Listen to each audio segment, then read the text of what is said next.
படம் கொஞ்சம் வித்தியாசமா இருக்கு. இடையில கொஞ்சம் நல்லா இருக்கு. சூப்பரா இருக்கு சார். பிரசாந்த் சார் ஆக்டிங் ரொம்ப நாளைக்கு அப்புறம் டாப்பா இருக்கு. நல்லா இருக்கு, படம் நல்லா இருக்கு. சூப்பரா நடிச்சிருக்காரு, இந்த தடவை சூப்பரா நடிச்சிருக்காரு பிரசாந்த். படம் நல்லா இருக்கு, கண்டிப்பா பாருங்க. ப்ரோ நல்லா நடிச்சிருக்காரு பிரசாந்த். நல்லா இருந்துச்சு ப்ரோ, படம் பார்க்கலாம் ப்ரோ. நல்லா இருக்கு ப்ரோ. ஃபர்ஸ்ட் ஹாஃப் பார்க்கலாம் ப்ரோ, செகண்ட் ஹாஃப் ரொம்ப டல் தான். ஒரு டைம் பார்க்கலாம், அதான் 10க்கு 7 கொடுப்போம் ப்ரோ. நல்லா இருக்கு ப்ரோ, பார்க்கலாம். படத்துல நிறைய ட்விஸ்ட் இருக்கு ப்ரோ. ஸோ ஸ்டார்டிங் சீன்ல இருந்து எண்டிங் சீன் வரைக்கும் கிளைமேக்ஸ் வரைக்கும் பார்த்தா தான் படம் நல்லா இருக்கும், புரியும். கொஞ்சம் அமைதியாக தான் எடுத்துருக்காங்க, கொஞ்சம் வித்தியாசமா இருக்கு, பார்க்கலாம். ரொம்ப நாள் கழிச்சு பார்க்கறது கொஞ்சம் வித்தியாசமா இருக்கு. இல்ல நல்லா பார்க்கலாம், நல்லா இருக்கு.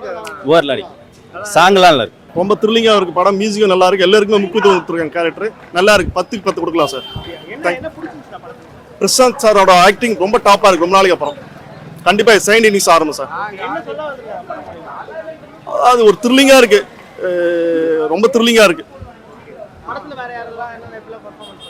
எல்லாமே நல்லா பண்ணியிருக்காங்க. எல்லாருக்குமே முக்கியத்துவம் கொடுத்துருக்கு. டைரக்ஷன் நல்லா இருக்கு சார். தயாரா சார்? இல்ல அதெல்லாம் எதுவும் இல்லை சார். எல்லாமே நல்லா இருக்கு. எல்லாரும் மியூசிக்கும் ரொம்ப நல்லா இருக்கு. ஐயோ டாப் ஸ்டார் டாப். குடும்பத்தோட பார்க்கலாம் இந்த படத்தை. ரொம்ப வருஷம் கழிச்சு நடிச்சிருக்காரு. நல்லா இருக்கு படம். போர் அடிக்காத போகுது. எல்லாரும் பாருங்க. என்ன பிடிச்சிச்சு படத்துல? த்ரில்லிங்கா இருக்கு, ஒரு டிஃபரெண்டா இருக்கு. இது பிரசாந்தோட பெர்ஃபார்மன்ஸ் ரொம்ப ஸ்கிரீன்ல வந்திருக்காரு. எப்படி இருக்கு? நல்லா இருக்கு. நல்லா மியூசிக் பேக்ரவுண்ட் சொல்லலாம் ப்ரோ. இல்ல ப்ரோ, படமே மியூசிக்கல் தானே, சோ நல்லா இருக்கு. ஓகே. என்ன போர் அடிக்குது அந்த மாதிரி ஏதாவது இருக்கா? இல்ல ப்ரோ, நல்லா இருக்கு ப்ரோ. பட் ஆனா கொஞ்சம் கிளைமேக்ஸா கொஞ்சம் சாட்டிஸ்ஃபேக்ஷனாவே இல்ல. அது கொஞ்சம் லாஜிக்கலா இல்லவே இல்லை. படமே ஒரு இதுவா இருக்கு. அப்படியே போய் ஏடா உடமா போய் முடிஞ்சிச்சு. அப்படியே ஏடா உடமா இருக்கு ப்ரோ படம். நடுவுல கொஞ்சம் லைட்டா முடிகிற மாதிரி இருக்கும். இல்ல யோகி பாபுலாம் எதுக்கு வந்தாரு, எதுக்கு செத்தாருன்னே தெரியல. அவர் பாட்டுன்னு எடுத்துட்டாங்க. இல்ல லைட்டா ஒரு மண்டியில போயிட்டு அச்ச உடனே அவரு யாரு சமுத்திரனி நானாருன்னே தெரியல, அவரு நானான்னு தெரியல, இல்ல வனிதா நானான்னு தெரியல. கிளைமேக்ஸ்லாம் ஒரு மாதிரி கொலாப்ஸா முடிச்சாங்க படத்தை. ஆனா பார்த்தாலே புரியுது படம். ஆனா ஒண்ணு கிளைமேக்ஸ் சாட்டிஸ்பாக்சனா இல்ல. நடுவுல வந்த கேரக்டர்ஸ் எல்லாம் ரொம்ப இதுவாயிடுச்சு. ரொம்ப இதுவா அவங்கள அவ்வளோ காமிச்சிக்கல. பிரசாந்த் பெர்ஃபார்மன்ஸ் சூப்பரா பண்ணாரு. ரொம்ப நாள் கழிச்சு படம் வச்சு தரமா பண்ணிடுறாரு. அவரு மஜா பண்ணிடுறாரு.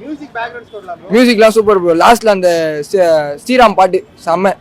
கொடுத்த காசுக்கு ஒத்து ப்ரோ. ஃப்ரீயா கூப்பிட்டா வந்தோம். ஆனா நல்லா இருக்கு ப்ரோ படம். எனக்கு எதுவுமே புரியல ப்ரோ. காலையில அப்படியே வந்தோம், சரி அப்படியே போகணும் இருப்பாச்சுன்னு பார்க்கலாம். படம் டான்ஸ்லாம் ஆடணும் உள்ள. நல்லா இருக்கு ப்ரோ. சிம்ரன் மேடம் சூப்பரா ஆட் பண்ணியிருந்தாங்க. அவர் ரொம்ப நாள் கழிச்சு நடிக்கிறாரு. சூப்பரா. கொஞ்சம் வயசாயிடுச்சு போல அவருக்கு. கொஞ்சம் நல்லா தான் ப்ரோ நடிச்சு.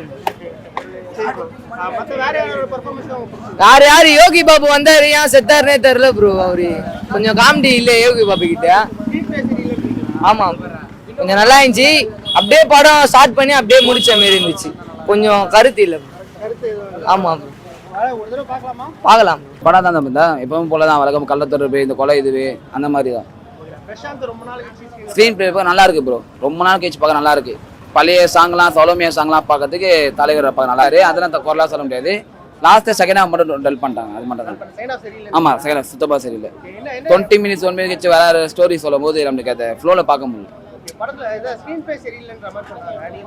அதான் bro, screen play second half மட்டும் தான் ரொம்ப. ஃபர்ஸ்ட் ஹாஃப்ல இருந்து கதை நல்லா தான் இருக்கு. ஸ்டார்ட்ல இருந்து பாதி இருப்பாங்க. செகண்ட் ஹாஃப் மட்டும் ரொம்ப டல். ஸோ நடுவில் மிஸ் பண்ணீங்கன்னா கொஞ்சம் புரியாது என்னை பொறுத்தளவு. அப்படிலாம் இல்லை ப்ரோ. அதான் சொல்றேன், ஃபர்ஸ்ட் ஹாஃப் நீங்க பாத்தீங்கன்னா செகண்ட் ஹாஃப் புரியும். அதாவது கிளைமேக்ஸ்ன்றது ஒரு முக்கியமானது இல்ல. ஸோ ஃபர்ஸ்ட் ஹாஃப்ல அந்த சின்ன ஒரு விஷயம் இருக்கும், அந்த ரேபிட், அதுதான் கிளைமேக்ஸ் வரைக்கும் மெயின் இம்பார்ட்டன்ட். புரியல சொதப்பிட்டாங்கன்னா மேபி அந்த ஹிந்தி ரீமேக் பாக்குறதுனால அவங்களுக்கு தெரிஞ்சிருக்கும். பட் நான் ஃபர்ஸ்ட் டைம் இது தமிழ்ல பாக்குறேன், ஹிந்தியில பாக்கல. அதனால எனக்கு ஒன்றும் தெரியல. நல்லா இருந்துச்சு ப்ரோ, நல்லா இருந்துச்சு. ஆமா நல்லா இருந்துச்சு. சிம்ரன் மேம் ஆக்டிங் நல்லா இருந்துச்சு, சூப்பரா இருந்துச்சு. சைக்கோ சிம்ரன் மேம் தான் சொல்லுவேன், நல்லா இருந்துச்சு. அப்புறம் அவ்வளவுதான். பிரசாந்த் சார் நல்லா இருந்துச்சு. எல்லாமே ஓகே ப்ரோ, நல்லா இருந்துச்சு. பார்க்கலாம்.